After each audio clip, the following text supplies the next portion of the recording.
Ladies and gentlemen，我是我人谷山族师兄，万物皆来考。今天考过这个。莲花芋头，这个芋头为什么叫莲花芋头呢？可能是它这个边边长得有点像观音座那个莲花的那个边边，所以就叫莲花芋头。这个芋头今天我准备把它烤成那种芋片，就是跟薯片一样那种嘎嘣脆的感觉。我们看得不得行 ？Let's go！ 还是用冰山矿泉水给它洗一下。好冷哦，这个矿泉水。洗干净，大概就是这个样子了。我们还是要先把它切成薄薄的一片，大概这个样子就差不多了，挺薄的。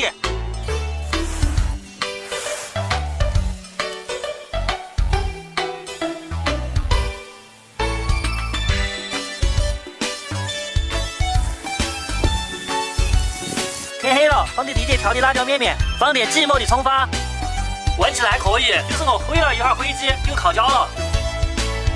我先告一下脆了没得，葱花也差不多落的差不多了。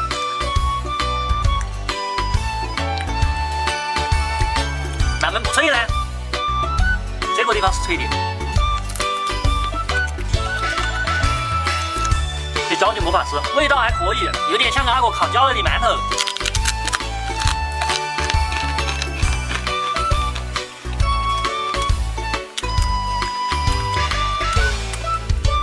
这一坨还比较 nice， 但是一不小心我发现了一个秘密，你看嘛，全部烤焦了，焦成这个样子了。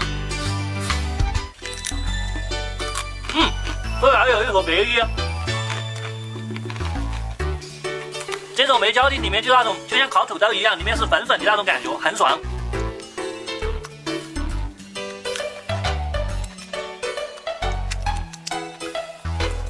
nice。喝一点这个元气泡泡水，